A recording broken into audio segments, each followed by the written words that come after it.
안녕하세요. 경기도교육청 정시분석팀의 소명여자고등학교 오수석입니다. 자, 오늘 이 시간에는 2024학년도 정시 모집 관련해서 대입상담 프로그램에 대해서 설명해 드리는 시간을 갖도록 하겠습니다. 일단 정시 갤러리 이렇게 오픈이라고 해서 한번 컨셉을 이렇게 잡아봤고요. 예. 일단 정시 모집 상담 프로그램의 이해 부분인데요. 첫 번째는 어떤 환경적인 부분이죠. 그래서 도화지라는 표현을 썼고요. 거기에 어떤 우리가 밑그림을 좀 그려갈 것이냐라는 부분. 그 뒤에는 이제 채색이 이루어지고 실제 최종적인 마무리 단계에서 학생을 만났을 때 우리가 짠이죠. 짠. 이렇게 보여줄 수 있는 그 부분으로 해서 이렇게 마무리를 하도록 하겠습니다. 우선 첫 번째 이제 도화지 부분입니다. 2024 대수능 특징 부분에서는 우리가 이제 첫 번째 2022년도하고 좀 유사하다 이런 얘기들도 덜어 합니다. 왜냐하면 이제 국어 과목에 대해서 1등급 대 표점이 다양하게 나왔던 부분이 2022년도의 상황이거든요. 근데 이제 다른 과목들의 상황이 또 유사하지 않기 때문에 단정 지을 수는 좀 없을 것 같고요. 그다음에 이제 두 번째는 응시인원의 이동 부분, 이제 선택 과목 유분리에 따라 이런 부분들이 더 극명해지고 있고, 그리고 올해 수능은 역대급이죠. 예, 변별력이 확실히 확보가 되어 있는 상황이 되어 있다. 그럼에도 불구하고 일단 교차 지원에 대해서의 문제점들이 이제 나타나기 시작했습니다.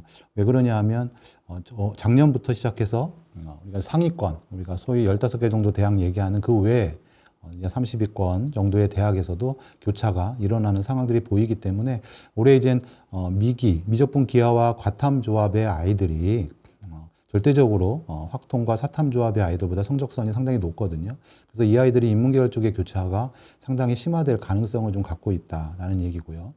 그다음에 이제 최상위권은 변별이 확보가 돼서 아이들이 줄 서기는 되지만 여전히 눈치 경쟁이 심하겠죠. 그래서 실제 원서 마감 날 이제 경쟁률들이 다 어느 정도 채워지지 않은 상황에서 최종 이제 우리가 블라인드 경쟁률이라고 하는 그 경쟁률이 더 심화되는 상황이 나타날 거로 보여지고요. 그 다음에 좀 전에도 얘기 드렸던 중하위권 이 교차 지원에 따른 변동의 폭이 올해는 좀 크지 않을까라는 생각들을 예측을 해볼 수 있습니다. 이제 졸업생의 비율이죠. 역대급이고요. 제가 한 5개년치 이렇게 보여드리고 있습니다. 그래서 35.4%, 16만 명대의 아이들의 졸업생들이 수능을 응시했다. 그리고 현장에서 볼 때 재학생들의 성적대가 그렇게 작년에 비해서 높지 않게 형성되는 부분들을 인지를 하고 계실 거예요. 그러니까 그런 부분들이 이 졸업생들이 유입이 크기 때문에 나타나는 부분이다라는 부분을 볼 수 있고요. 그러면 오늘 이제 수능에서의 좀 일반적인 얘기는 다른 강좌에서 또 영상을 또 선생님들이 자세히 안내를 했기 때문에 저는 이제 프로그램에 좀 담겨지는 부분에서의 포인트로만 좀 짚어서 얘기를 드리도록 하겠습니다. 1등급이 이제 표점 칸수의 변화죠. 왼쪽, 그러니까 2023년 수능에서 2024 수능으로 올 때 국어의 칸수의 변화들, 그리고 수학의 칸수의 변화들을 이렇게 보실 수 있는데, 우측에 보시면 2023년도에는 국어 9칸, 수학 11칸이니까 99개의 조합이 나오죠. 우리가 순열에서 하는 부분, 수학에서 이제 순열 얘기입니다. 좀 어려우시면 경우의 수 생각하시면 돼요. 99가지의 경우의 수가 나오게 되는데, 2024년도에는 무려 270가지의 경우의 수가 나오게 되는 거죠. 그러면 각 경우에 학생들이 같은 성적이 10명씩 있다라고 하면은 어떤 얘기를 할 수 있을까요? 네, 990명이 되고, 990명이 이젠 성적선으로 이렇게 가는 상황이 2023년도, 2024년도에는 2,700명의 아이들이 그래도 그 성적대에 맞춰서 진학이 되는 상황이 됩니다. 그러면 우리가 의학학 계열의 인원들을 생각하게 되면 야, 출석이 제대로 되겠구나라는 생각들을 하실 수 있죠. 네, 그런 올해의 상황들을 볼 수가 있습니다. 자, 수능에서 이제 변화 국어 수학을 조금 세밀하게 보게 되면 국어에서 표점 최고점과 1등급의 간극 차이가 18점이 났습니다. 근데 전체 2, 3, 2, 2일의 히스토리를 쭉 보시게 되면 역시 이사가 역대급이다라는 걸 보실 수 있고, 수학도 최근 3개년치 이렇게 비교해서 보더라도 가장 높은 표점의 차이의 간극을 볼 수가 있죠. 그래서 표점의 개수의 구간이 크게 되면 백분위 표점 반영 대학에서 유불리가 크게 발생을 하게 된다. 그래서 이제 국어 표점이 2022년도에 9개의 종류가 있습니다. 그리고 올해 같은 경우에 24년도에는 8개의 종류. 그래서 22년도와 유사한 국어의 성적의 상황들을 우리가 또 짚어서 얘기를 하곤 하죠. 네. 조금 이제 분포도 형태를 보고 그 다음에 좀 짚어드릴 부분들을 얘기를 드릴게요. 지금 2023의 국어에 대한 표점 도수 분포 보이고 왼쪽이 올해 수능의 표점 분포표입니다. 그러면 선생님들이 딱 직관적으로 보시기에 면적이 이 사각형 면적이 같은가? 일반적으로 응시생이 같으면 1, 2, 3등급 대의 누적 인원이기 때문에 대략적으로는 유사하게 잡힙니다. 그러니까 이 직사각형 그리고 왼쪽에 둘 다 직사각형이긴 하지만 조금은 정사각형에 가까운 게 올해 수능의 학생들의 성적 분포라고 볼 수 있잖아요. 그런데 즉 가로의 길이가 넓게 표진이 돼 있죠. 그리고 2, 3 작년도에는 조밀하게 돼 있었고요. 그러니까 아이들이 뭉쳐 있었다는 얘기고 올해는 넓게 이렇게 펼쳐 있는 상황이 되어 있다라고 볼 수가 있는 겁니다. 그래서 변별력을 확보했다. 그렇죠? 그리고 자기 점수에 맞게 아이들이 뭐 유불리를 이제 따지긴 하겠지만 진학이 갈 수 있는 환경이 돼 있다라는 얘기로 생각하실 수 있고요. 다음 이제 수학 같은 경우 한번 또 볼게요. 수학은 왼쪽과 오른쪽에 이제 사각형을 보면 국어처럼 큰 차이가 나타나진 않았는데 제가 2등급, 3등급, 4등급의 분포들을 이렇게 보게 되면 올해의 분포가 전년도의 분포보다 조금은 가로가 좁다라는 느낌 받으시죠? 네. 그러면 애들이 좀 몰려 있구나라는 느낌들, 그러면서 도수의 그 막대기들을 보게 되면 실제 누적 비율이 높게, 누적 인원이 그러니까 높은 겁니다. 인원이 몰려 있는 상황들을 볼 수가 있습니다. 그러면 이렇게 해서 뭉쳐서 아이들이 혼돈스러워요, 혼란스러워요, 이런 얘기는 외부에서 이제 많이 듣고 또 해줄 수 있는 얘기입니다. 그런데 그러면 우리의 대처는 어떻게 해야 되냐? 그럼 수학에서 점수가 같은 아이들이 있다. 그럼 어떻게 해야 되죠? 그렇죠. 메뉴에 이제 나와 있는 내용처럼 반영 비율이 높은 두 번째 과목이 중요한 상황입니다. 그래서 대입 상담 프로그램을 보면 과목별 유불리가 나와 있거든요. 동일 표점대, 뭐 동일 백분위에서 그러면 그 학생이 어느 과목에 유리한지에 대한 그런 조합으로 해서 지원 전략을 짜면 되겠죠. 그렇죠?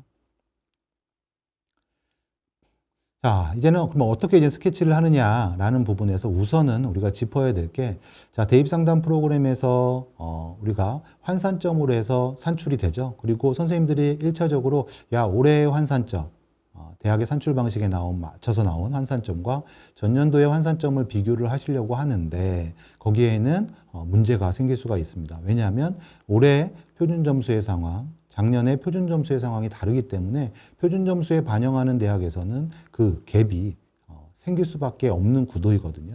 그래서 위험성이 있다. 특히 이화여대, 뭐 시립대, 숭실대, 한양대 이런 대학들은 표준 점수를 산출을 할 때 그의 표준 점수 전국 최고점으로 해서 나눕니다. 그러면 그러면 작년하고 올해가 다르잖아. 예, 맞습니다. 그래서 실제 합격 합불 사례를 한번 통해서 볼 건데 2022년도와 23년도에 지금 국수 표점 100점인 아이, 탐구 표점 50점인 아이를 산출을 해서 보게 되면 2022년도로 또는 2023년도로 산출했을 때 환산점의 차이가 이렇게 극명하게 달라져요. 와, 그러면 어떻게 하라는 얘기냐? 환산점으로 비교를 못 하니까, 그렇죠? 그랬기 때문에 그 환산점에 대한 우리가 대응책으로 해서 누적비라는 걸 주는 거죠. 자, 그럼 뒤에서 다시 또 자세히 말씀을 드리고, 이렇게 환산이 되더라도 실제 학생들이 지원을 하고 합격하는 거는 20몇 점의 그런 차가 아니라 여기 보이시는 것처럼 1.7점 정도의 차로 나타나요. 예. 그 얘기는 그 성적들의 점수값들을 다 알아서 비교를 한 다음에 지원을 한다라는 거죠. 예. 현장에서는 그렇게 지원 전략을 짜고 있다라고 생각하는데 선생님들한테 이 얘기를 드리는 이유는 단순 환산점으로 비교하면 안 되는 거구나 라는 생각들을 우선 해주셨으면 좋겠고요.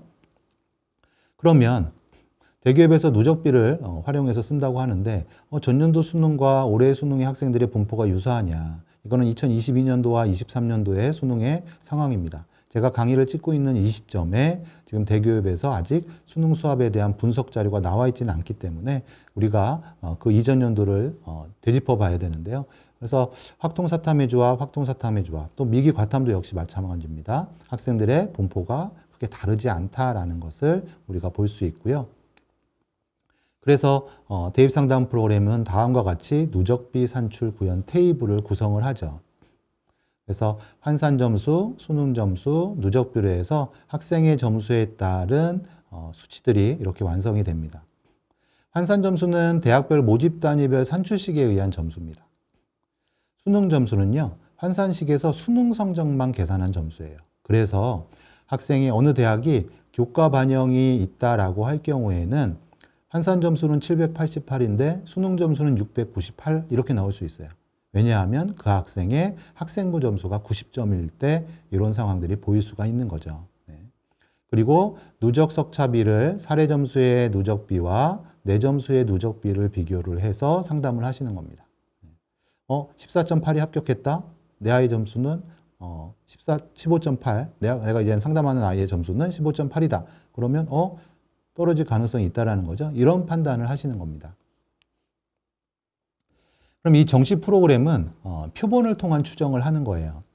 근데 그 표본을 실제 수업을 하느냐 아니면 교육부 이제 평가원이죠. 평가원에서 발표된 자료를 통해서 우리가 구성을 하느냐 이런 부분의 차이이고요.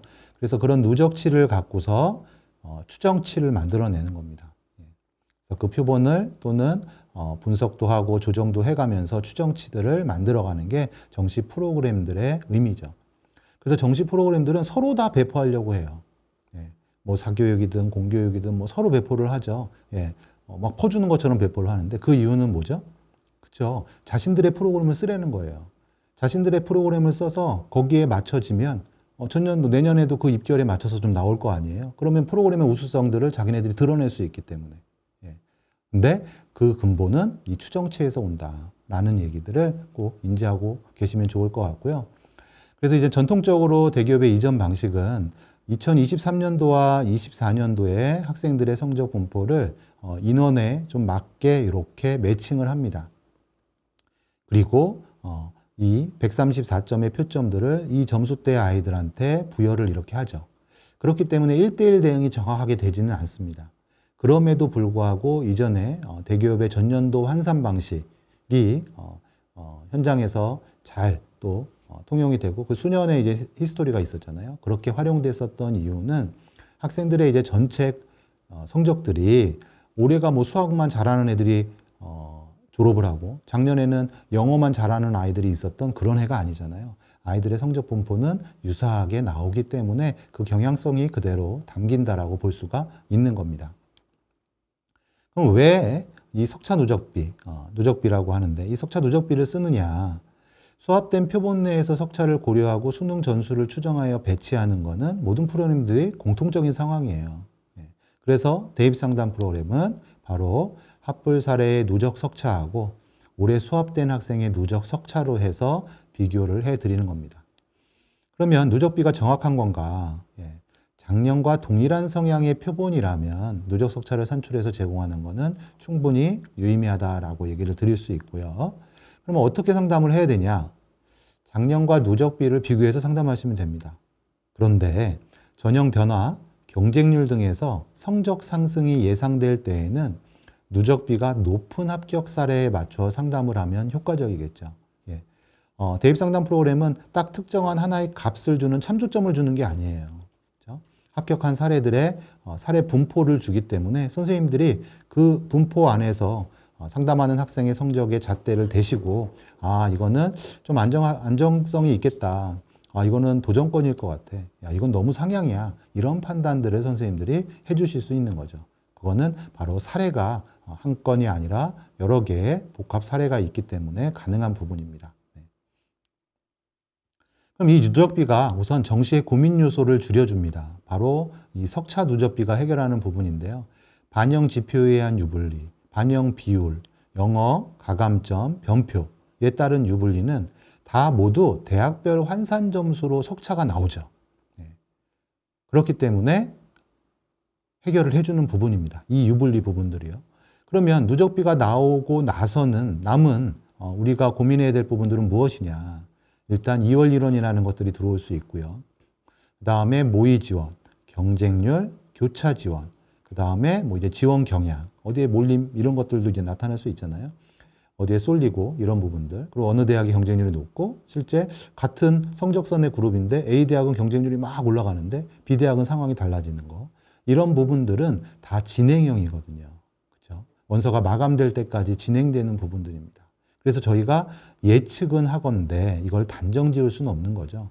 그렇다면 우리가 교사 입장에서 우선 이 후에 누적비 이후에 남을 고민보다는 누적비에서 아이들에게 최적화시켜서 알려줄 수 있는 부분들을 그룹하고 또 군별로 후보를 잡고 안내해 주는 게 교사가 우선시해서 아이들 상담할 때 지켜줘야 될 부분이 아닌가. 또 그게 가장 중요한 것 같아요. 예.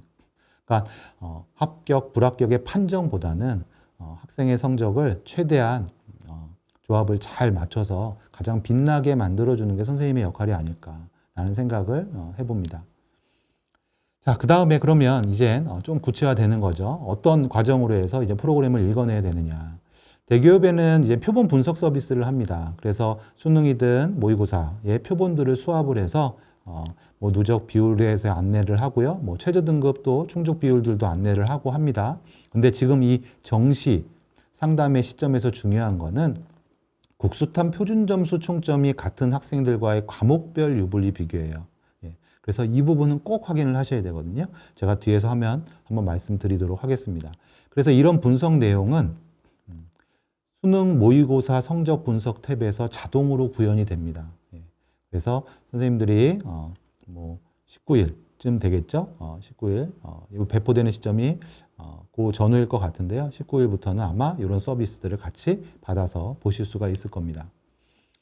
그래서 실제 우리가 올해 지금 뭐 학통하고 사탐조합 아이들이 너무 성적대가 뭐 고득점대가 거의 없다, 많이 없다, 뭐 이런 얘기들을 하는데 그런 개연성은 이미 상담 프로그램에서 메시지를 계속 주고 있었어요. 2023년도와 24년도에 학통 사탐조합의 실제 100분이 290, 100분이 270, 230, 뭐 굳이 나누자면 1등급, 2등급, 3등급의 어느 정도 선이죠.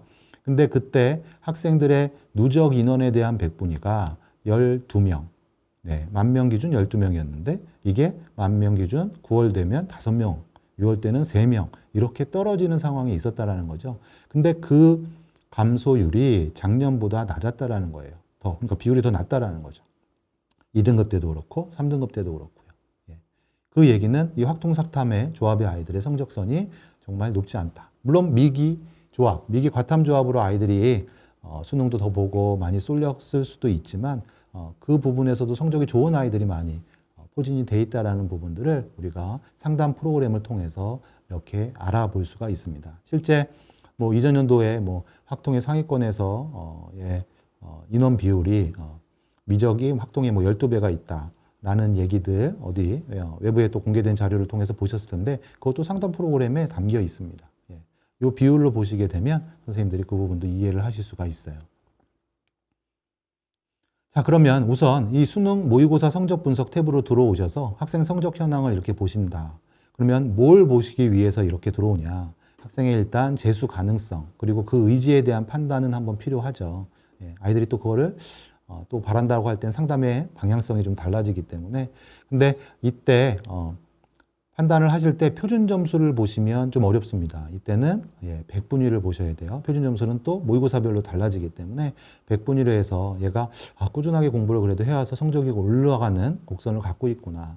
그러면 또 재수에 대한 가능성이 있다라고 볼 수가 있는 거죠. 그러니까 우선은 그런 부분에 대해서 상담 학생하고 먼저 1차 커뮤니케이션, 소통을 해야 되겠죠. 뭐 재수도 생각하느냐, 그렇지 않느냐, 이런 대한 판단이 있어야 될 거로 보여지고요. 그다음에 이제 서로 다른 반영 지표죠. 대학은 100분위 또는 표준 점수 또는 변환 표준 점수, 또 표준 점수와 등급을 이렇게 쓰는 학교들도 있습니다. 근데 이렇게 대학들이 구별지어서 쓰는 이유는 대학은 서로 줄서기를 정말 싫어해요. 그리고 실제 반영 비율이 같으면 표점 100분위로 달리 대학들이 선발합니다. A대학, B대학이 뭐 성적선이 비슷한 학교다. 그럴 때 우리는 표점 쓸 거야. 아니야, 우리는 100분위 쓸 거야. 한데 A, B 대학이 둘 다 똑같이 표점을 써요. 그리고 심지어 반영 비율도 같아요. 그럼 뭐가 다르냐면 영어나 한국사 반영 방법이 다릅니다. 그만큼 대학은 서로 줄서기를 싫어한다라는 얘기들을 드릴 수 있는데 이건 비교되니까 그렇겠죠. 근데 이 누적비에서는 그 대학별 유불리가 고스란히 드러납니다. 이 학생이 어디 대학에 더 성적선이 위치가 더 좋게 나타나는지 바로 비교가 된다. 대학은 이렇게 가리려고 하지만 아이들은 자기 길에 맞춰서 그리고 자기 성적이 가치 있게 보여주는 대학에 진학을 하는 상황이 된다는 얘기입니다. 자, 아까 말씀 이제 드렸었던 그 유불리 비교죠. 이 학생 성적 분석에서 표준 점수 100분위의 유불리를 볼 수가 있습니다. 여기 보시게 되면 국수탐 표준 점수 총점이 같은 학생들 그 수합된 표본에서 바로 이와 같이 유불리가 나오게 된다. 그러면 이걸 보라고는 말씀을 드리는데 선생님들도 야, 그럼 이 점수 차이를 어떻게 해석해야 되냐라는 얘기들을 실제 많이 하시죠. 딱 부등으로 딱 표점이 유리하다, 뭐 백분위가 유리하다, 뭐 이렇게 나타나면 좋은데 그렇지 않다라는 거거든요. 자, 그래서 오늘 이 시간에 제가 그 부분에 대한 해석을 할 수 있는 방법을 좀 고민을 해봤습니다.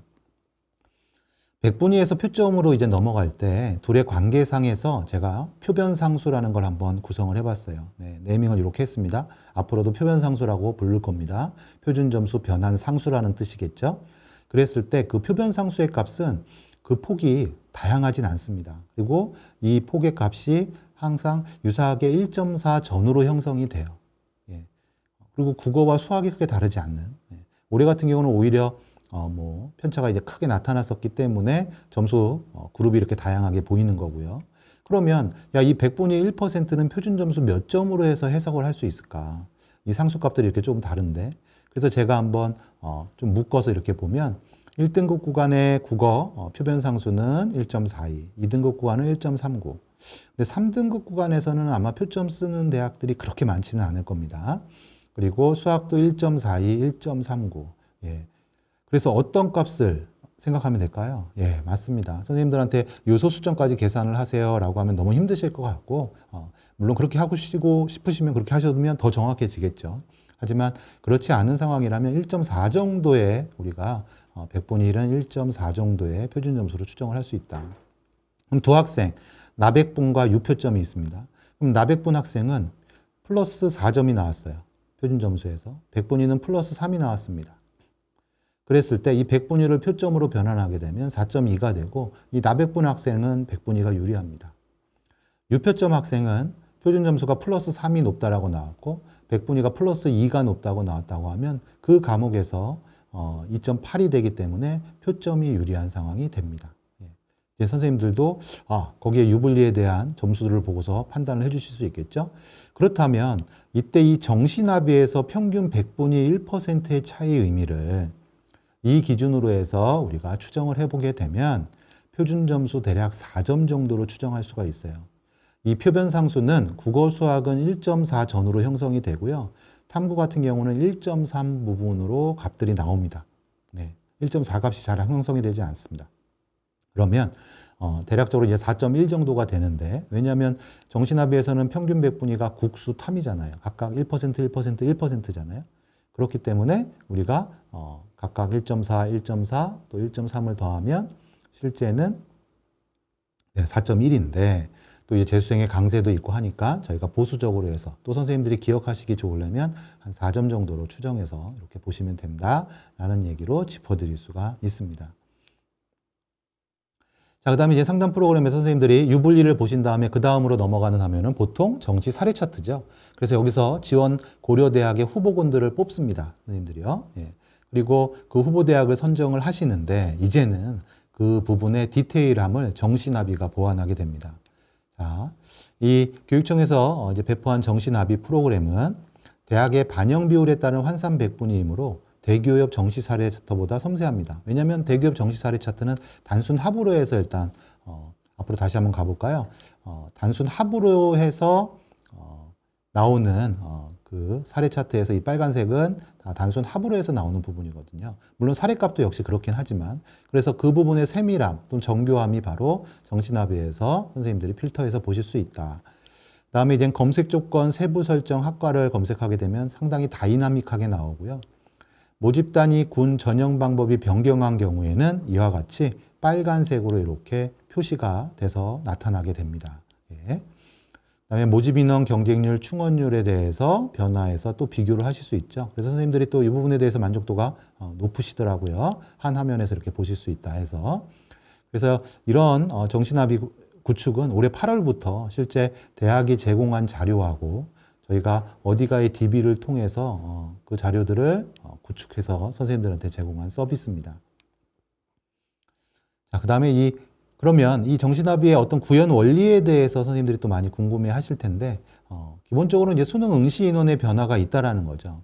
국어, 수학. 그 간극이 크지는 않지만, 그리고 사탐의 인원, 과탐의 인원, 또 사과탐의 인원들을 저희가 이렇게 살펴볼 수 있고요. 그럼 이 정시나비의 구현 원리는 올해 학생의 성적의 위치를 짚고요. 그것을 작년 학생의 성적 위치로 변환해서 비교를 한 겁니다. 그러면 뭐 인원들의 변화들에 대해서도 저희가 고려를 하고요.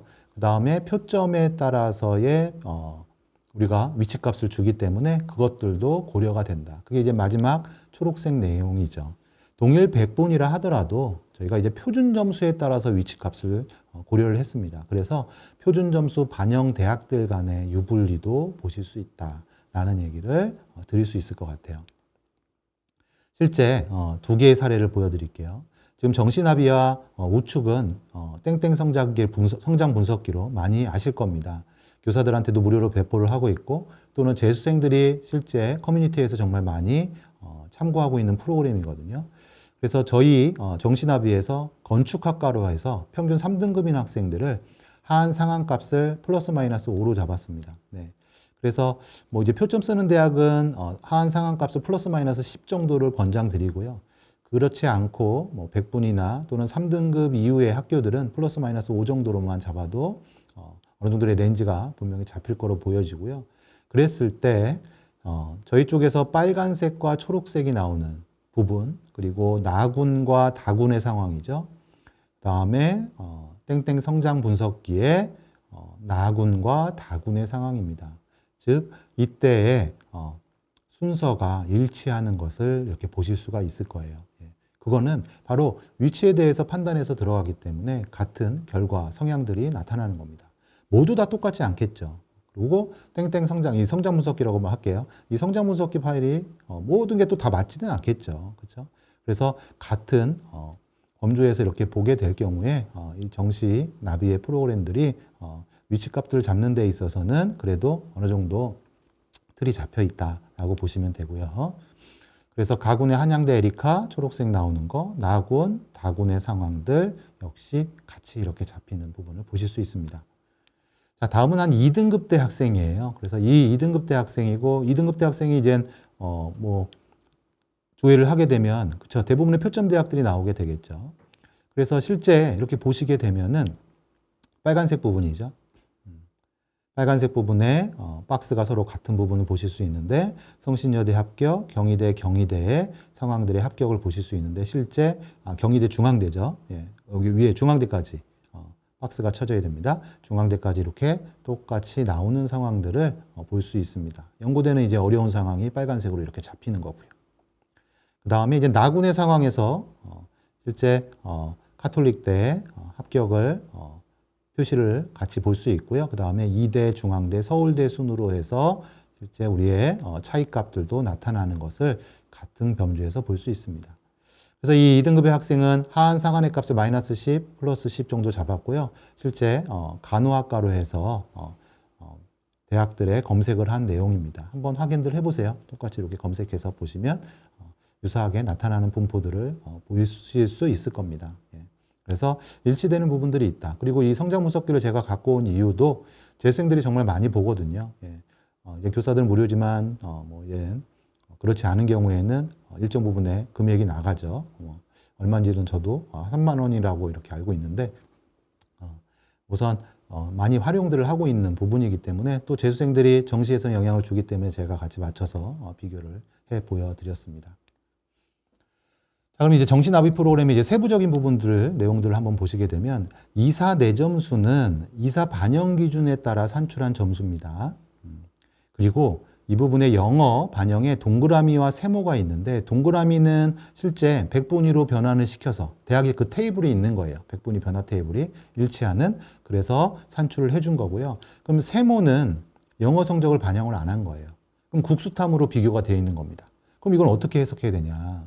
얘기를 드릴 수 있는 거는 야, 이 대학에 보통 영어 등급이 몇 등급대가 오지라고 해서 감해서 보시면 되죠. 예. 뭐 건국대다. 그럼 뭐 건국대 평균 영어 등급 아이들이 뭐 1.2등급이다. 근데 학생이 1등급이에요.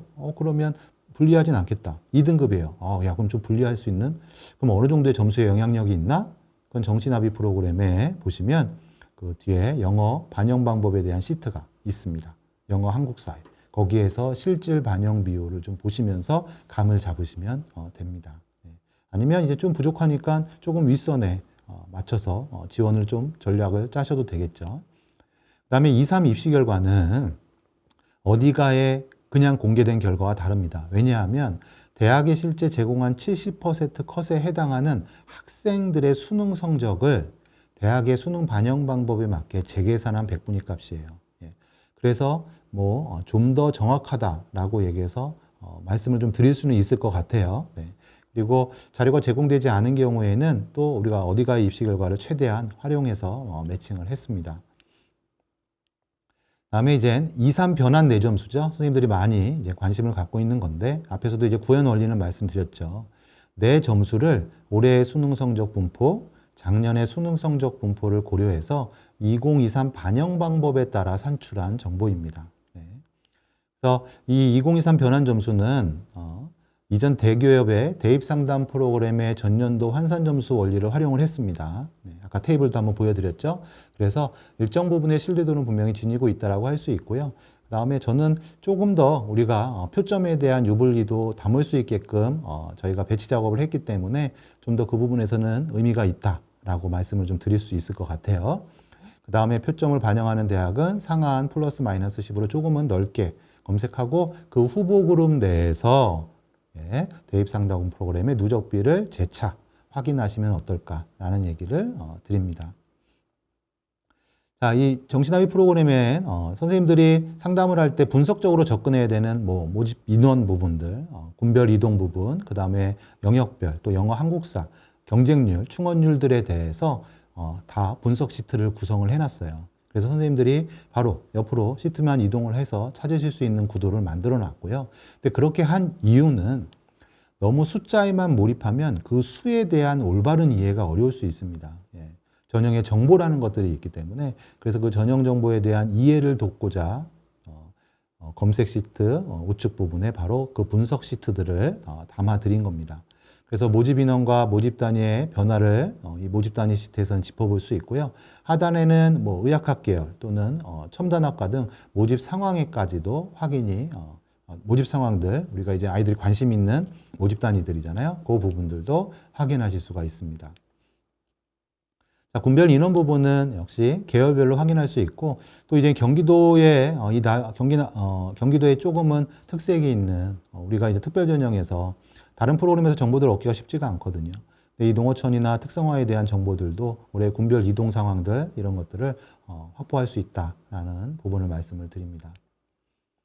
자, 대학별 경쟁률 충원율은 대학별로 나와 있습니다. 그래서 선생님들이 모집 단위별로 경쟁률 충원율을 확인하고 싶다 그러면 그건 검색 시트, 메인 시트죠. 검색 시트에 가서 모집 단위 우측 부분에 나오고 있는 경쟁률 충원율들을 확인하시면 됩니다.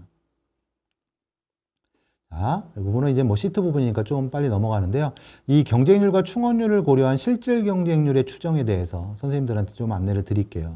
지금 경쟁률, 충원률들이 나와 있는데 대학별로요. 그 경쟁률에서 이 충원률을 계산을 하게 되면 실질 경쟁률이 나오겠죠. 그래서 실질 경쟁률이 가장 높은 대학은 네, 한국과학기술원입니다. 네. 이렇게 나타나니까 또 느낌이 색다르게 보입니다. 아, 정시에 선발이 있었지? 뭐 이런 생각들도 하게 되죠. 그래서 높은 대학들의 면면들을 이렇게 볼 수 있고요. 그러면 실제 경쟁률이 높은 대학을 제가 이제 평균을 계산을 해서 보니까 5.8 이상 정도가 높게 나오는 부분들이더라고요.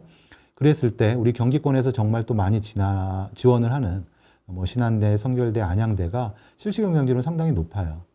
그래서 아마 조금 이제 정시 상담들을 이전에 해보셨던 분들은 뭐 이제 프로그램에서 신한대, 성결대, 안양대가 뭐 적정권이다라고 잡혔는데 실제 아이들의 지원을 했을 때는 합격은 불합격으로 떨어지는 상황들 경험하신 분들 많을 거예요. 그렇죠? 예. 그러면 왜 이런 부분이 나타나느냐? 아이들이 많이 지원을 하는 부분들이 있죠. 왜냐? 수도권에 있어서. 그렇죠? 예. 지역에 가긴 힘들고 하는 아이들이 수도권에 있는 대학들로 몰리는 상황이 있고요. 또 하나는 이런 대학들은 반영 과목 수가 4과목이 아니라 그쵸? 3과목, 심지어 뭐 2과목도 있고요. 또 잘한 과목들을 뽑아서 점수 반영들이 이루어지기 때문에 실제 예상되는 커트라인보다 높게 형성되는 경향성들을 갖습니다. 그래서 주의가 필요한 거죠. 자, 그럼 반면에, 야, 의외로 실질 경쟁률은 좀 낮은데, 물론 이제 충원율을 고려해서 실질 경쟁률이 3대1 정도에 나오면 실제는 뭐 4대1, 5대1의 경쟁률을 가진 거지만, 그럼에도 불구하고 비교했을 때, 좀 실질 경쟁률이 낮은 이런 대학들의 면면들은 좀 관심을 가져야겠죠. 물론 서울대도 있습니다. 네, 그렇다고 서울대를 적극 지원하는 건 어렵죠. 이거는 주요 대학들이 이렇게 들어와 있는 이유는 뭘까요? 그렇죠. 자신의 성적 위치를 잘 맞춰서 아이들이 지원을 하고 있는 상황이고요. 그리고 그런 구체화가 지금 모의 지원에서 더 이루어지고 있기 때문에 상당히 어려운 부분입니다. 그래서 수도권에서의 뭐 경쟁률이 등락폭이 갑자기 높아지고 낮아질 개연성은 전 개인적으로는 크지 않다라고 이렇게 예측을 합니다.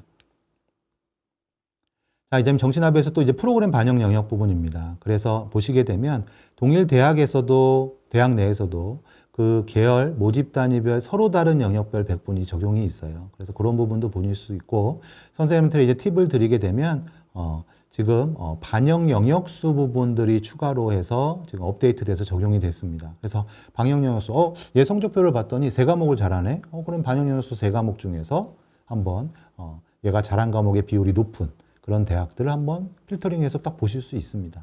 그런 것들이 이제 선생님들이 상담하기 전에 미리 준비할 수 있는 부분들이죠. 그리고 그런 준비한 부분들로 해서 아이들한테 얘기할 경우에 선생님들에 대한 또 신뢰도가 또 상담에 대한 좋은 라포들이 형성이 될 수 있을 겁니다. 또 이제 영어 한국사 부분에 대해서도 분석을 이렇게 해서 시트를 또 구성을 했고요. 실제 영어의 실질 반영 비율의 영향력, 또 올해는 등급 비율의 감소로 그 영향력을 고려한 지원 전략이 필요합니다. 그래서 이런 부분들의 실질 반영 비율에 대해서 아마 어디에서도 이렇게 전국 대학을 다 자료를 정리를 한 곳은 없는 거로 전 개인적으로는 알고 있는데 여기 보시게 되면 영어 실질 반영 비율이 있죠. 그래서 이 비율도 전형 총점 대비해서 실제 영어의 반영 비율 오픈된 것과 실제 다르게 적용되는 대학들이 있거든요. 그래서 그런 부분들 또 선생님들이 지원을 고려하는 대학들을 좀 또 필터해서 그룹화 시켜놓고 어디에 영향력이 큰지 얘가 다른 성적은 다 안 좋았는데 영어 성적은 좋아. 영어는 1등급 찍었어. 그럼 영어를 최대한 살려서 가야겠죠. 그런 부분들을 선생님들이 여기서 검색해서 보실 수 있다라는 얘기를 드리고요. 자, 이제 최종적으로 또 이제 전시 부분입니다. 자, 그러면 이런 어떻게 보면 후보군이죠. 그리고 성적을 받았을 때 그 성적에 대해서 좀 분석적으로 접근할 수 있는 방법들에 대해서 지금 말씀을 드렸습니다. 그럼 이제 최종 상담은 어떻게 좀 기결이 되느냐. 자, 대입 상담 프로그램을 이제 들어오셨습니다. 그랬을 때 기본 화면은 이렇게 구성이 되어 있고요. 우선 이 많이 궁금해 하시는 이 모집 인원에 가로가 이렇게 쳐 있으면요. 그 부분은 대학의 요강에 이렇게 보시게 되면 그 학과들 전체 모집 단위 중에서 10명을 통으로 해서 한 번에 10명을 뽑겠다라는 뜻입니다. 그렇게 이해하시면 될 것 같고요. 2월 인원이 반영이 안 돼 있을 때, 2월 인원이 있을 때만 뽑겠다라고 하는 전형, 지방대학이 좀 많죠. 그런 대학들은 실제 0으로 또 표시가 되기도 하고요. 아래 이제 보시면 위에 차트에 상담 차트 있고 사례 차트 있고 그 다음에 2025년도 이제 시행계획 부분이 있고 하단에는 올해 수능에 대한 정보들에 대해서 저장도 하고 또 분석을 할 수 있는 내용으로 구성이 되어 있습니다. 근데 이런 내용 부분들은 수시 때 카테고리하고 크게 다르지 않은 부분을 중복해서 설명드리지는 않고요. 일단은 오늘은 정시에 맞춰서 주안점 부분으로 얘기를 드릴게요. 자, 우선은 이제 이 기본 화면에서 꼭 오늘 강조하고 싶은 거는 선생님들이 일단 수능 반영 방법에 카테고리를 누르게 되면 실제 왼쪽에 보이시죠? 학생의 수능 성적이 반영 비율에 맞춰서 어떻게 계산이 되고 산출되는지를 다 일일이 보실 수 있습니다. 그래서 한번 보세요. 그리고 또 상담하실 때 이거 이렇게 띄워놓고 상담하면서 얘기하시면 상당히 있어 보입니다. 네. 다음에 올해 이젠 꼭 강조를 드리고 싶고 선생님들 정말 좋아할 일이 생긴 게 이 70% 컷 누적비예요. 뭘 좋아할 일이냐. 예전에 70% 컷 점수 줬었는데 그때와 다른 부분은 이 70%컷 점수를 줄 때는 다른 특별 전형들에 대해서도 70%컷 점수가 있게 되면은 이 부분들 대학이 제공하면 들어오게 됩니다. 근데 이 누적비는 저희가 일반 전형 위주로 해서 산출이 이루어져요. 그렇죠? 그래서 일반 전형 위주로 해서 산출이 이루어지기 때문에 이 70%컷 누적비를 선생님들이 필터를 걸게 되면 예, 딱 일반 전형만 모여지는 상황이 되죠. 예. 그럼 이제 농어촌이나 특성화고는 다르게 이제 접근을 하셔야겠지만 일단 일반 전형 기준으로 했을 땐 이렇게 나타낼 수가 있다라는 얘기입니다. 그래서 중요 팁입니다. 정말 중요하고요. 꼭 이거는 해보셔야 된다. 예. 올해 다른 건 안 해도 이거는 꼭 해보셔야 된다. 보통 이제 전체 누적비가 학생의 성적이 나옵니다. 아직 개발 전이기 때문에 이제 19일자로 선생님들은 확인을 하실 수 있을 거예요. 18일 저녁에 업데이트가 되기 때문에. 근데 이 70% 누적비라는 이 셀을 드래그하면 움직일 수가 있거든요. 그래서 왼쪽으로 움직여 놓고 보면 학생의 누적비하고 바로 비교가 되겠죠. 그랬을 때 선생님들은 얘가 누적비가 10%인데 10%대 학교가 10% 하지 말까요? 한 17% 할까요? 학생의 누적비가 17%다. 그랬을 때 여기 우측에 보시면 17% 전후에 있는 학교들이 얘한테 적합한 지원했을 때 얘 성적에 맞는 그룹의 학교들이 될 수가 있는 거죠. 그렇죠? 예. 그렇게 지원 전략을 짜시면 되는 겁니다. 근데 이때 검색을 할 때 그럼 어떻게 검색을 하냐? 대학으로 검색할 때 하나만 나올 텐데 그래서 보통 대학이 대부분 있는 공통학과인 자연계 기준으로는 화학, 전자, 컴퓨터 등으로 검색을 하는 겁니다. 화학으로 검색하면 또 화학과가 없는 학교들이 또 있어요. 그래서 좀 복수로 해서 검색을 하시면서 유리한 대학을 옆에 노트, 페이퍼 하나 갖다 놓고서 그 대학들만 딱 우선 적어 놓으신 거예요. 그리고 이 학생한테 이제 맞는 지원에 적합한 대학의 그 학과들은 세부적으로 들어가시면 되는 거죠. 그래서 이 누적비를 옮겨 놓으시고 이렇게 검색하신 다음에 내림차순 정리. 내림차순은 바로 이 세모 누르는 거 아시죠? 여기 세모 부분, 세모 있는 것 쪽을 보여드릴까요? 이 세모 부분을 이렇게 누르시게 되면 내림차순 정리하게 되면 완전 퍼펙트해집니다. 그래서 누적비 최적조합의 대학이 딱 보이게 된다. 그래서 올해 이거 쓰시게 되면 정말 해피하실 거예요. 예. 자, 상세 화면의 구성입니다. 야, 그래도 일단 화면의 구성은 저희가 좀 이해를 해봐야겠죠. 첫째, 맨 위에 상단이죠. 이 상단 부분은 전형의 변화들, 3개년치가 나오게 됩니다. 그리고 실제 저기 나와 있는 반영 비율이나 또 영어 반영, 한국사 반영 이런 것들은 클릭하게 되면 팝업 창이 뜨고요. 자, 두 번째 문단 부분은 중간 부분이겠죠. 이거는 위에 연도를 선택을 하고 24, 23, 22든 연도를 선택한 뒤에 보게 되면 이 내용들이 조금씩 바뀌어요. 변화가 있다라고 하면. 그래서 그렇게 해서 변화에 대해서 세부적으로 인지를 하시면 된다. 자, 이제 아래쪽 부분에서는 일단 학생의 수능 점수나 합격 사례 점수에 대한 정보가 있고요. 크게 이 부분을 활용할 여지는 없다라고 봅니다. 네. 근데 일단 사례가 있는지 없는지에 대한 거는 값이 있을 경우에만 이것들이 계산이 되는 상황이다라고 생각하시면 되고, 일단 앞에 부분 보게 되면 국수탐 2의 단순합입니다. 이거는 그래서 지금 상담 때는 일단 누적비 나오기 전에는 이 부분으로도 상담을 많이 하기도 합니다. 그 다음에 뒤에 요 내점수, 사례 점수, 또 70% 컷, 70% 컷 누적비 이 부분은 대학의 반영 방법에 따라서 계산되고 산출된 정보들이라고 이렇게 이해하시면 되겠죠. 그래서 전체적으로 화면 이렇게 띄우시고 맨 위에 전형 변화 보시고 아래 사례 확인하는 구도죠. 자, 그래서 이제 꼭 또 하나 알려드리는 거는 이 합불 사례 더보기라는 버튼이 있습니다. 꼭 클릭하세요. 네, 이거 클릭 안 하셔서 또 후회하시고 또 일부 선생님들은 사례 보기 정말 힘들다라는 얘기 하시는데 이 합불 사례 더보기를 클릭하게 되면 지금 이게 경희대 화학공학과거든요. 사례를 클릭하게 되면 실제 사례가 이렇게 더 많이 보이는 상황으로 바뀌어요. 불합격까지요. 다. 그래서 합불 사례 더보기 를 누르시면 충분한 사례를 보시면서 그리고 누적비의 전체적인 또 변화들도 이렇게 한 번에 조망하시면서 보실 수 있다라는 얘기를 드립니다. 자, 그 다음에 이제 그 전형정보 변화의 부분이 있는데 거기에서 이제 타전형 학과 지원 경향이라는 게 또 있죠. 그래서 학생 뭐 여기 대학 가고 싶어요 라고 해서 들어가셨을 때 선생님이 아니면 또 미리 상담 준비할 때 좀 봐두시면 또 좋을 수도 있어요. 타 전형에 지원했을 때 지원 대비 합격률, 그리고 타 학과는 또 어디에 지원해서 합격하는지를 우리가 살필 수가 있습니다. 그래서 실제 살핀 화면들을 이렇게 보시게 되면 이건 전형별 지원 경향이라고 돼 있죠. 이 전형에 지원한 아이들이 타 전형에 어디에 지원했는지, 이 학과에 지원한 아이들이 타 대학 전형 어느 학과에 지원했는지까지가 나오는 정보입니다. 그래서 왼쪽 화면에서 지금 드리고 싶은 얘기는 합격 비율로 좀 내림차순 정리를 하면 좀 상향으로 쓸 수 있는 학교, 적정으로 쓸 수 있는 학교, 안정권으로 쓸 수 있는 학교를 좀 검토하실 수 있겠죠. 합격 비율이 나오니까요. 그렇죠? 작년도에 이 대학에 이 모집 단위에 쓴 아이들이 이 전형으로 쓴 아이들이 어디에 합격했는지가 나오기 때문에 선생님들이 추정할 수 있고, 그 다음에 우측 화면에서는 이 모집군으로 해서 좀 정리를 하게 되면 군별로 가군의 이 학과, 또 나군의 이 대학의 이 학과, 이 전형의 이 학과, 이렇게 좀 구체화해서 아이들이 어디를 지원하는 게 적합한지 선생님들이 좀 직선적으로 또 얘기를 이렇게 해줄 수 있는 부분입니다.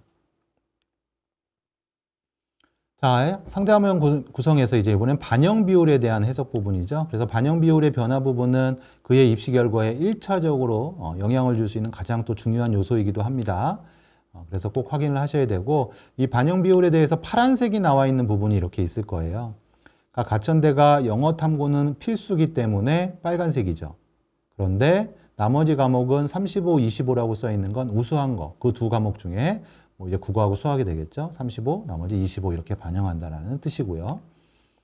아래는 이제 차이과학대 같은 경우에는 수학하고 영어가 필수 반영 빨간색으로 돼 있죠. 그리고 국어 탐구는 비율이 35라고 돼 있는데 국탐 중 택 1이 되겠죠. 합이 100이 나와야 되니까요. 그렇죠? 그런 부분들을 또 선생님들이 이 반영 비율에서는 읽어내실 수 있어야 합니다. 자, 이제 누적비에 대한 구성에 대해서 좀 얘기를 또 드려볼게요. 그리고 누적비에 대해서 어떻게 우리가 상담을 할 때 해석을 해야 될지에 대한 부분입니다.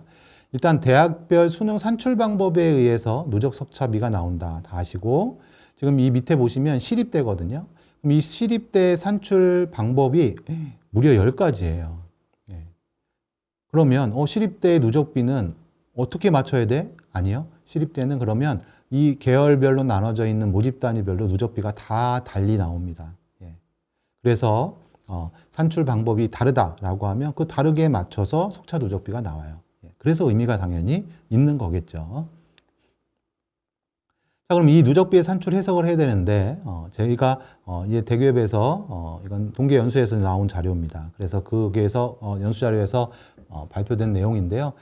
왜 우리가 샘플로 해서 상담을 하는 게 의미가 있는지에 대한 부분입니다. 샘플 누적비의 의미 부분에 대한 얘기고요. 2022년도에 학생들의 합격, 불합격에 대한 누적비를 이렇게 볼 때 이거는 지금 한양대 의예과입니다. 또 이제 뭐 상위권은 학생들이 없어서 뭐 이런 얘기들의 또 반대 의견들도 있는데 저희가 이 누적비에서 이렇게 상담을 할 때 해석을 하고 아이들한테 얘기를 해줄 수 있다는 부분에 대한 답변이 되겠죠. 그래서 0.07%의 학생이 실제 충원 합격으로 이렇게 들어가죠. 2022년도에요. 그러면 학교에서 이제 상담할 때 0.07 정도의 누적비가 나와서 합격을 해야겠다 라는 생각을 우리가 해볼 수가 있잖아요. 그래서 2023년도에 실제 979.76으로 지원하려는 아이가 누적비를 받아봤는데 전체 누적비가 0.08이고 사례 누적비, 샘플 누적비는 0.07이에요. 그러면 전체로 해석을 하게 되면 이 학생은 지원을 안 하게 되고 샘플로 해서 해석을 하게 되면 지원을 하게 되겠죠. 근데 실제 샘플 누적비인 0.07로 해서 지원하게 됐을 경우에 결과치로 했을 때 최종적으로는 합격이 나타나게 된다라는 얘기입니다. 그래서 전체 표본에서의 누적비보다 우리가 샘플로에서의 샘플은 이제 표본 추출의 과정을 거쳐. 이건 수학적으로 의미 있는 부분에 추출이 이루어진다고 보시면 됩니다. 그래서 추출 과정을 통해서 누적비가 산출이 된다. 자, 그러면 이젠 생각을 좀 접으시면 돼요. 일단 대기업에서 산출되는 게 샘플로 이제 구성, 전체로 아이들을 수합을 한 다음에 표본의 샘플을 잡고 누적비를 산출을 하는 거구나. 이렇게 보시면 되고요. 그러면 이런 경우는 어떡하냐? 야, 서울대 올해 같은 경우에 투과목 지정이 폐지됐어요. 어떻게 해야 될까요? 표본 집단이 극명하게 변화했을 경우에는 누적비에 대해서 예측 추정치가 어렵습니다. 그러니까 작년에 이제 서울대 누적비의 합격생은 뭐 4%, 5%, 6% 이렇게 다 있을 수 있어요. 왜 그러냐면 투과목 응시생끼리 산출을 했기 때문에. 근데 올해는요. 그렇지 않잖아요. 그러면 올해 서울대 지원을 고려할 때는 지원을 생각하는 학생의 성적의 누적비가 높겠죠. 작년하고 비춰볼 때. 작년에 투과목만 아이들에서 산출들이 됐기 때문에 누적비들이 합격생들도 낮게 잡혀 있을 거고요. 그러면 1대1 대응하기 어렵습니다. 이건 보수적으로 대응을 해야 되는 거고요. 정답은 없다고 생각을 합니다. 그래서 오히려 모의 지원이나 이런 게 더 영향을 많이 미칠 것 같아서 상당히 걱정이에요. 예, 그런 부분들 예상해 볼 수 있고요. 자, 다음은 이제 70%컷 누적비를 활용해서 실제 상담하는 예를 한번 드려볼게요. 누적비 5.73인 학생이고요. 경희대 화학과를 지원을 한다. 그래서 경희대 화학과의 누적비를 쭉 보니까요. 5.73은 불합격 결과네요. 그러면 이때 야 5.73 불합격이야 이렇게 그냥 단정 짓기는 어렵잖아요. 뭘 확인을 하셔야 되냐면 70%컷 누적비를 보셔야 돼요. 그러면 저희 사례에 있는 5.44라는 마지막 합격생은 70% 이내에 들어와 있는 학생이에요. 그렇죠? 그럼 70% 이후의 학생들의 결과도 있는 거예요. 5.62가 있으니까 5.63, 64, 65, 66, 67 이런 것들이 있을 수 있는 거예요. 그러면 학생이 지금 5.73은 조금 7일보다 떨어져 있으니까 합격 가능성이 낮다라고 얘기할 수 있지만 만약에 5.63 정도의 학생이면 어떻게 얘기하실 거예요? 아, 그래. 작년에 충원 합격의 결과가 있었던 값이라고 얘기를 해주셔야죠. 이 부분에 5.63은 없지만. 이해되시죠? 그래서 이 사례 전체 분포를 보고 이 70%의 위치를 같이 놓고 보시면 선생님들이 상담할 때 도움이 되십니다. 다음은 이제 아주대 화학과인데 누적비 10.9인 학생의 상담입니다. 그럼 이 10.9인 학생을 딱 와서 보자. 자, 이제 상담을 시작하자 해가지고 상담을 보려고 하는데 10점대 이후의 값이 없어요. 그 다음 불합격은 34.81이에요. 이 학생은 어떻게 썼는지 모르겠어요. 점수가 낮게 나오는데. 근데 일단 누적비가 이렇게 나왔다. 34.81이다. 너무 갭이 크죠. 그랬을 때 또 뭘 보셔야 돼요? 예, 입결의 끝선도 보지만 70% 컷이죠. 근데 이거는 70% 컷이 10.38보다 안쪽에 들어가 있는 상황이잖아요. 그럼 뒤에 꼬리가 길지 않을 수 있는 거죠. 그럼 이때 10.9는 합격 가능성이 상당히 좀 낮다라고 볼 수가 있는 거죠. 그래서 70% 컷의 위치를 놓고 앞에 화면 다시 보면 제가 5.73을 얘기했지만 5.63으로 한번 생각해 보세요. 5.63의 아이가 보면 70%컷 바로 뒤쪽이네. 얘는 가능성이 있다라는 생각을 충분히 해 주실 수 있는 거고 다음 학생은 10.9라는 아이는 실제 70%컷 뒤이고 마지막 값도 그 70% 뒤에 있는 값인데 그 뒤쪽에 포진을 하고 있으니 정말 이거는 좀 상향 지원으로 생각할 필요가 있다라는 얘기죠. 나머지 이제 뭐 적정이나 안정은 선생님들이 이 누적비를 조금은 위쪽에 맞춰서 지원하면 돼요. 올해의 상황이 작년과 큰 변화가, 전형 방법의 변화가 크게 없다라고 하면 위쪽에 맞춰서 지원 전략 짜시면 됩니다. 자, 다음은 이번에는 그 좀 전에 봤었던 아주대 화학과 그 학생이에요. 앞에 다시 한번 볼까요? 좀 어렵다라는 생각이 드시잖아요. 그랬을 때 다음 화면 보시면 다시 아주대 화학과 우리 정시나비 프로그램에서 보면 마이너스 2.21의 위치값에 마이너스 값을 이렇게 갖습니다. 그러니까 100분이라는 표현도 분명히 맞는 얘기지만 위치라는 표현을 제가 일부러 더 드리는 거예요. 그래서 위치값이 이렇게 낮다. 그러면 위치값이 마이너스 값으로 표현된다. 그리고 앞에서 제가 한번 안내드렸던 표변 상수로 해서 추정하게 되면 4점 정도잖아요. 100분의 1이. 한 마이너스 8점 정도의 차이예요. 마이너스 8점. 이 마이너스 8점을 갖고 앞을 보시잖아요. 그러면 실제 충원 합격 전체 학생들의 표준 점수를 이렇게 보게 되면 8점의 차이가 나타나지 않은 것을 볼 수가 있습니다. 환산 점수들이요. 그렇죠? 그 간극이 4점 정도밖에 차이가 안 나요. 충원 합격 전체도요. 그럼 이 8점이란 값은 작은 건가요? 큰 건가요? 마이너스 8점은 상당히 큰 감소 수치라고, 그러니까 적은 값이죠. 아이가 상대적으로 밀리는 값이죠. 그렇다면은 합격이 어렵다. 이런 진단을 또 해보실 수 있는 겁니다.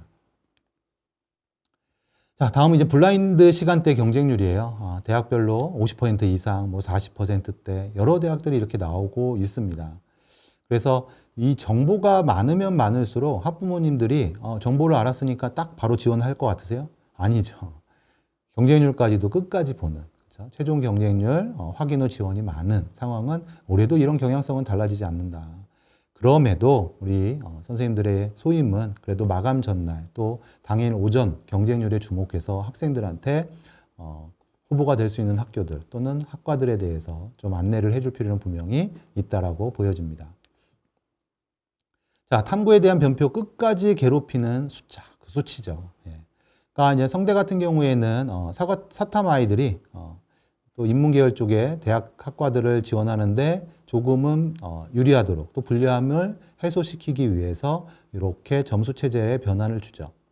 그리고 특정 백분위 이후에서는 고개를 돌립니다. 예. 대학 입장은 어떨까요?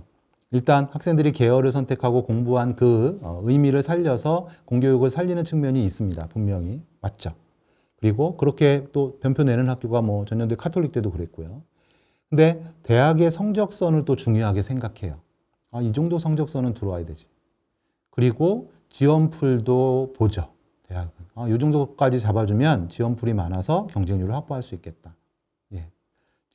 공교육 살리기는 세 번째 순서입니다. 예. 하지만 그 의미는 있다. 자, 그 다음에 이제 변환 표준 점수 반영 대학은 원서 접수 그래서 2, 3일 전에는 최종 상담을 꼭 해야 될 필요가 있다. 그리고 이 변표 반영 대학을 한 개 대학이 발표했다고 상담이 끝나는 게 아니라 변표를 발표하는 대학들이 전체가 다 발표된 시점에 같이 한번 보셔야죠. 예. 그 시기는 뭐 보통 22일, 전년도 22일 정도 전에 다 발표가 이루어졌는데 올해도 그 주간에 맞춰서 발표가 이루어질 거로 보여집니다. 네. 자, 이제 상담 방법 최종적인 요약을 한번 드려볼게요. 19일 이전에는 네, 정시납의로 상담 권장 드립니다. 네. 그리고 실제 위치값으로 해서 아이들이 생각해야 될 대학 충분히 그리고 유불리 부분도 충분히 보여지기 때문에 그 안에서 상담을 좀 하셔도 충분하다고 보여지고요. 19일 이후의 상담은 나비와 누비의 조합 상담이죠. 누비 처음 보는 용어신가요? 네, 바로 누적비를 뜻합니다. 그래서 정시나비로 지원 고려대학 그룹을 형성해 가시면서 또 대학별 환산 점수에 따른 누적비로 직접적으로 상담을 이렇게 진행해 주시면 좋을 것 같고요. 그 다음에 올해의 전형 변화 그런 것들은 읽어내시고 유불리는 꼭 언급하고 아이들한테도 직접 언급하시면서 선생님도 생각을 정리를 하셔야 돼요. 좀 유리할 수 있겠구나, 좀 불리할 수 있겠구나 이런 얘기들. 그 다음에 원서 접수 1, 2일 전에는 변표 반영 대학 모두 완료 후에 한번 최종 상담. 다른 대학하고 영향성들이 있을 수 있기 때문에 그래서 여기서 당부드리는 게 이제 아이들이 모의 지원도 하고 하잖아요. 그나마 제가 이제 뭐 공교육 입장에서 그냥 얘기를 드리면 모의 지원을 절대 미리 할 필요가 없습니다. 최대한 늦게 하라고 하세요. 모의 지원을 미리 하는 순간 아이들이 어떤 일이 벌어지냐면 다음날부터 선생님한테 전화 와요. 선생님 5칸 됐어요. 그 다음날이요? 선생님 4칸 됐어요. 뺍니다. 그럴 필요가 없는 거죠. 그러니까 충분히 고민해서 학생한테 적정한 대학 찾아놓고 학과 찾아놓으신 다음에 원서 접수 1, 2일 전쯤 그때부터 이렇게 살펴서 보셔도 충분하다라는 얘기. 그 이전에 가서 괜히 아이의 성적에 대한 자존감 떨어뜨리지 마시고요. 그리고 그렇게 얘기를 또 드리는 이유는 뭐 이제 상위권 대학에서는 변표가 다 반영이 되게 되면 아이들의 유불리가 또 달라지거든요. 그러니까 그 이전에 괜히 들어가서 눈팅을 이렇게 할 필요가 없다라는 얘기고요. 그 다음에 이제 경쟁률 변화에 대해서 파악을 하셔야죠. 언제까지요? 마감 오전. 오후까지도 발표하는 대학도 있죠. 그거까지 맞춰서 아이하고 최종. 학생들한테 야, 이 학과다. 이렇게 알려주시지는 않으시죠? 가장 낮은 경쟁률의 학과들이 이렇게 형성되니 뭐 전년도의 변화들도 좀 보시면서 경쟁률 변화 부분도 보시면서 아이들한테 얘기해 주시면 아이가 또 끝까지 챙겨주시는 선생님한테 큰 감동을 받을 수 있을 거라고 생각합니다. 자, 꼭 기억해야 할 3가지 다시 한번 정리하면 70% 컷 누적비로 내림차순 정리하십시오. 그러면 선생님들 비교가 되는구나. 이게 대학의 어떤 서열 같은 것들도 나타나거든요. 그리고 학생의 누적비가 어디에 좀 부합이 되는지도 어디 선에서 지원을 검토해야 되는지 나옵니다. 전형 변화는 꼭 읽어내셔야 되고요. 그다음에 사례 점수 분포에서 70% 컷의 위치가 갖는 의미, 제가 아까 말씀드렸죠. 그 부분이 선생님들이 상담을 할 때 조금은 유연성을 발휘해 주실 수 있는, 할 수 있는 부분이라고 생각이 됩니다. 자, 정시 지원 로드맵이에요. 그래서 나의 성적선의 지원 대학을 그룹화하자. 그다음에 상담 프로그램의 기본 화면에 누적비, 나비, 누비의 조합을 하면서 선생님들이 구체화시키시고요. 그다음에 이제 모집 단위별 내 누적비와 사례 누적비를 직접적으로 비교하면서 지원 가능성 최종 확인하시고, 그다음에 이제 전형 변화, 올해의 변화들을 다시 한번 짚어보실 필요가 있다는 얘기 드리고, 최종적으로 올해 진행의 상황의 변표 발표, 또 2월 인원 넘어오는 거, 그리고 교차에 대한 검토, 쉽지는 않지만 이 교차 검토 부분, 그 다음에 이 경쟁률 추이들을 보시고 최종적으로 지원을 결정하시면 될 것 같습니다. 한 학생의 성적의 가치가 존중되고요. 그리고 지역 교사에 따라 다르지 않은 상담 결과, 편차가 없는 상담 결과를 구현할 수 있는 것. 바로 그것은 그 도구가, 그것을 구현할 수 있는 도구가 바로 프로그램이죠. 근데 중요한 거는 그 프로그램을 사용하는 사람은 바로 선생님이라는 사실입니다. 선생님들이 해석을 하고, 선생님들이 이해를 하고, 선생님들이 그것을 아이들에게 풀어내시는 거죠. 그런 선생님들의 열정과 그런 수고로움이 학생의 합격이라는 아름다움으로 승화할 수 있는 부분이 아닌가라는 생각을 좀 해보고요. 그래서 선생님들 힘내시면 좋을 것 같고요. 대입상담 프로그램 얘기 드렸고, 작년과 다른 올해의 상황에서는 정신합이라는 게 새롭게, 어느 부장님 얘기하시더라고요. 론칭했다고 새롭게. 그런 표현 해주시는데, 이 대입, 정신합의의 개발팀에서의 어떤 취지도 그렇지만, 전국에 이젠 학생 수 중에 27%가 경기도 학생이고, 그 다음에 교사는 25%입니다. 4명 중 한 꼴에 교사분들이 이제 경기도에서 근무를 이렇게 하고 계시죠. 근데 경기도 학생들에게 좀 필요한 그런 부분들을 좀 다뤄줄 수 있고, 거기에 대한 정보들을 줄 수 있는 그런 프로그램이 필요한 시점이 아닌가. 선생님들 이제 학기 말 또는 이제 학년 말 또 이제 정시 상담으로 해서 뭐 2중고, 3중고가 돼서 너무 바쁘시고 힘드시기도 하실 텐데요. 예, 조금 연말연시 그래도 그 와중에서도 상담들 조금 이 절차별로 하시게 되면 조금은 여유로움이 좀 생기셨으면 좋겠어요. 그래서 뭐 정신합이든 뭐 대입상담 프로그램이든 좀 많이 활용을 하시면서 빨리 아이들 가이드라인 좀 잡아 놓으시고 연말연시 때는 조금은 따뜻한 시간들 가지셨으면 좋겠습니다. 네, 지금까지 경청해 주셔서 너무 감사드리고요. 저는 다음 또 기회에 좋은 정보로 선생님들 만나 뵙도록 하겠습니다. 감사합니다.